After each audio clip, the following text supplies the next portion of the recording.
learners, today we are going to start with chapter 18, that is the Bharatiya National Movement. So हम INC Indian National Movement के बारे में बात करेंगे. In this chapter, I will tell you about Gandhi ji, Jallianwala Bagh miscarriage जो आपका 13th of April को हुआ था, and national movements and Bharat independence. So Mohandas Karamchand Gandhi was born in Porbandar, Gujarat में, और कब बॉर्न हुए थे? 2nd of October 1869, right? At the age of 19, he went to England to study law and later practiced successfully law in South Africa. ठीक है, जब वो 19 years old के थे तो वो कहाँ चले गए थे? लॉ पढ़ने इंग्लैंड चले गए थे. फिर उन्होंने अपनी जो प्रैक्टिस है वो साउथ अफ्रीका में स्टार्ट करी. During those days, South Africa government was following a policy called apartheid. Means Gandhiji saw the worst condition of the blacks and the Indians. They were ill-treated, humiliated by the whites. He promoted against it through satyagraha, which means trust and non-violence. उस time की क्या बात थी कि जब south Africa में क्या था, एपार्थाइड की जो पॉलिसी थी वो चल रही थी. मतलब वाइट्स को क्या करता था? डिस्क्रिमिनेट करा जाता था. ठीक है, उनके साथ उनको बहुत परेशान करा जाता था. And they were ill treated, मतलब as a Indian they were ill treated. तो ब्लैक और वाइट में क्या था? एक भेदभाव था. तो उसके लिए गांधी जी ने क्या करा? प्रोटेक्ट करने के लिए उन्होंने सत्याग्रह चलाए, राइट? जो किसके अगेंस्ट थे? आपकी जो एपार्थाइड पॉलिसी के अगेंस्ट थे. तो इन्होंने क्या करा? ट्रस्ट और नॉन वायलेंस के थ्रू सत्याग्रह फैलाने की कोशिश करी. So his efforts were forced.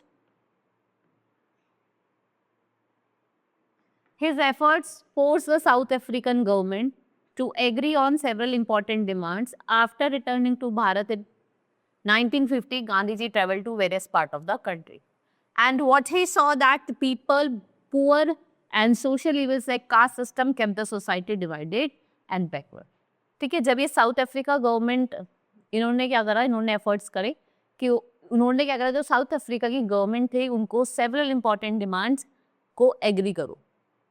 तो उसके बाद क्या होता है? वो भारत वापस आ जाते हैं 1950 में, और गांधी जी हर चले जाते हैं अक्रॉस द कंट्री, और वो क्या देखते हैं कि यहाँ पे बहुत सारे इविल प्रैक्टिसेस हो रहे हैं. तो what he saw that poor people are affected the most, caste system बहुत ज्यादा है, राइट? तो for that he felt the unite Indians. उन्होंने क्या सोचा कि अब मुझे इंडियंस को यूनाइट करना. So these social evils had to be removed to started working towards it. So he also asked people to protest against the unjust law made by the British government. अब उनको लगा अगर Indians को unite करना है तो इन सब evils को मुझे दूर करना पड़ेगा, हटाना पड़ेगा.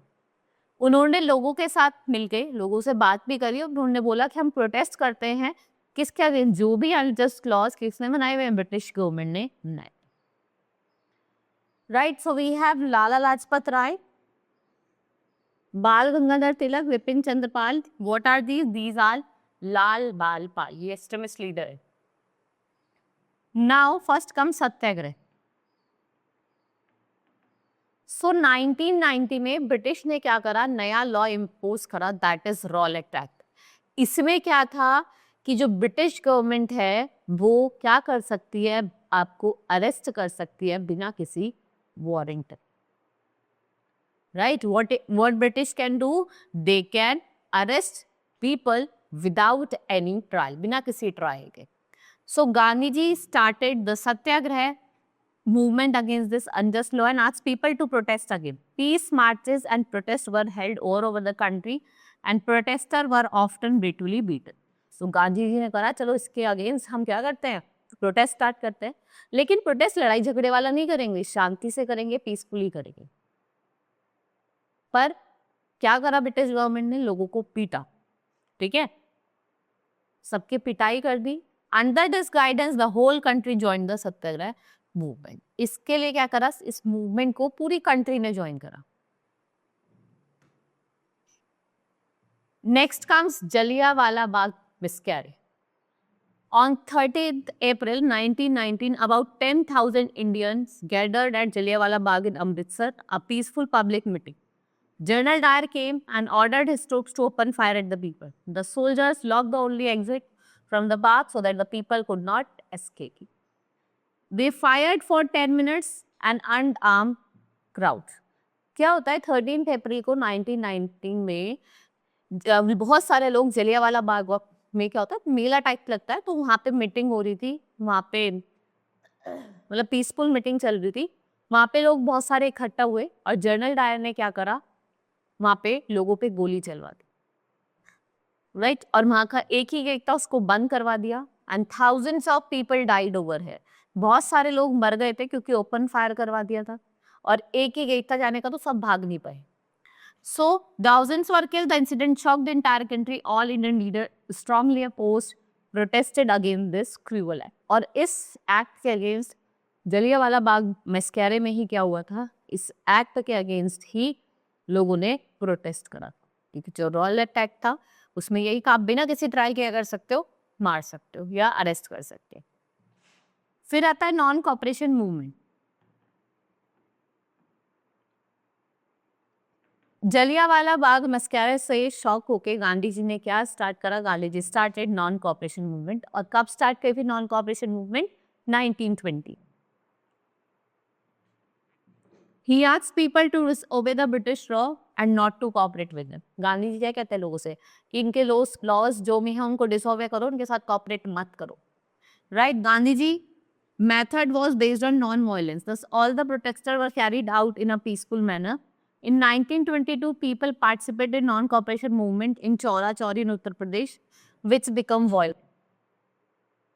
ठीक है, गांधी जी ने कहा कि हम नॉन वायलेंस, उनका तरीका था कि शांति से प्रोटेस्ट करो, कोई लड़ाई झगड़ा मत करो। उन्होंने करा भी, लोगों ने पार्टिसिपेट भी करा नॉन कॉपरेशन मूवमेंट में 1922 में चौरा चौरी उत्तर प्रदेश में। लेकिन क्या हुआ, वो एक वायलेंट हो गया।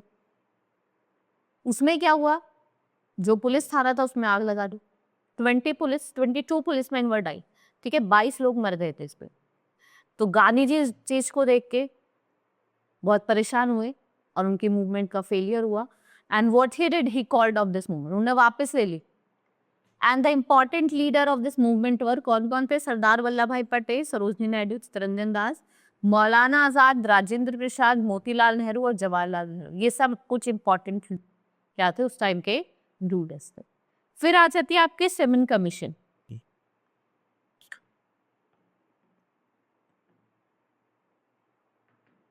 अब ब्रिटिश गवर्नमेंट को क्या लगा कि जो ये नेशनल मूवमेंट है या फ्रीडम मूवमेंट है, ये बढ़ रही है day by day. So what happened, they sent 7-member team called Simon commission to study the situation in Bharat. वो 7 मेंबर्स को भी भेजते हैं और वो कहते हैं जाओ तुम कंडीशन को स्टडी करो इंडिया की, क्या कंडीशन है उस time. So there was no Indian in the commission, commission में कोई इंडियन था ही नहीं, तो ऑब्वियस सी बात है अगेंस्ट ही हो गए इंडिया के। So the Indian National Congress decided to boycott. तो आईएनसी ने क्या करा, आईएनसी ने क्या करा, इसको बायकॉट करा। And this commission visited Bharat in 1928 and was greeted with the slogan seven go back. जब कमीशन इंडिया आती है, कब आती है कमीशन इंडिया? 1928 में। और लोग क्या करते हैं, हमको ग्रीट करते हैं किस स्लोगन से? सेवन गो बैक, वापस जाओ, right. Then comes civil disobedience movement in December 1929। देखो 28 में सेवन कमीशन आती है, right. And in 1928 national congress ने डिमांड रखी पूर्ण स्वराज की, मींस कंप्लीट इंडिपेंडेंस, हमें कंप्लीट इंडिपेंडेंस चाहिए।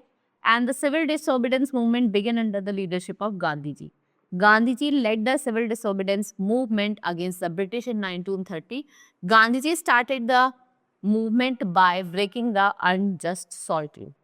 इस मूवमेंट को गांधी जी क्या करते हैं, स्टार्ट करते हैं by breaking the salt law, ठीक है। वो क्या करते हैं, he wake up to the sea coast of Darjeeling, और वहां पे जाके या एक मुट्ठी में सॉल्ट उठा लेते हैं near the Surat, and he broke the law and collected the salt from there. Thousands of men and women all over the country, बहुत सारे लोगों ने एक्टिवली पार्टिसिपेट करा इस मूवमेंट में। जो जर्नी थी गांधी जी की उसको हम दांडी मार्च कहते हैं, क्योंकि the Dandi prove to be very important as it's resulted in a success of civil disobedience movement. और इससे ही क्या हुआ, सिविल डिसोबीडियंस मूवमेंट का सक्सेस हुआ। फिर है quit Bharat movement. Finally what happened in 1942? Congress under Gandhi ji launched quit India movement, Bharat छोड़ो आंदोलन. So he gave the final call to people, do or die, means करो या मरो, लड़ो और फिनिश करो. Then within a few hours of declaration, यहाँ पे क्या हुआ, thousands of कांग्रेस लीडर, मतलब बहुत सारे जो कांग्रेस लीडर थे उनको अरेस्ट कर लिया गया. And lakh of people were surprise कि जो British surprise by the British and by promising immediate freedom this movement captured the imagination of भारतीय nation. Now Indian national army INA आती है. Subhash Chandra Bose elected as the president of INC twice and he was lovingly called Netaji. He believed that independence could be achieved only by fighting with British. भाई शांतिपूर्वक नहीं हो पाएगा, हमें लड़ाई झगड़ा ही करना पड़ेगा. So he formed Azad Hind फौज, जिसे हम इंडियन नेशनल आर्मी कहते हैं, और उन्होंने स्लोगन दिया जय हिंद का. To gather information support from this effort, Netaji escaped from Bharat. He traveled through Afghanistan to Germany and then to Japan.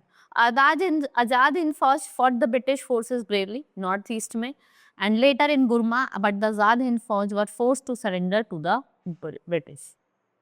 ये उन्होंने सरेंडर कर लिया. जो रानी एम झांसी की रेजिमेंट है, वुमेन रेजिमेंट है, ये आपको पता होना चाहिए. National. Now Bharat become free by the time of world war second. जब एंड हुआ 1945 में, the British has realise that they could no longer keep the Bharati under the control. They agreed to move out of Bharat and started discussion with the Congress and Muslim League. इन्होंने अगर discussion start करा कांग्रेस के साथ, मुस्लिम leagues के साथ, and then divide and rule policy was successful. इसने क्या करा, हिंदू और मुस्लिम को डिवाइड करा. Muslim League under the leadership of Mohammad Ali Jinnah demanded separation. Gandhi ji was against the division of Bharat. So what happened, देखो मुस्लिम लीग ने तो कहा कि हमें क्या कहिए, हमें एक सेपरेट नेशन चाहिए, पर गांधी जी इसके अगेंस्ट थे. तो 15 अगस्त 1947 में क्या होता है, India become free country and Bharat was divided into two parts, that is Bharat and Pakistan. Doctor Rajendra Prasad and Pandit Jawaharlal Nehru was elected as the first president and first prime minister. With this began a new era in the history of Bharat. Now we completed more than 75 years of freedom and we must respect our country and the freedom fighter. Right? So this is all in this chapter. Now we will meet in the next class. That's all for today. Thank you.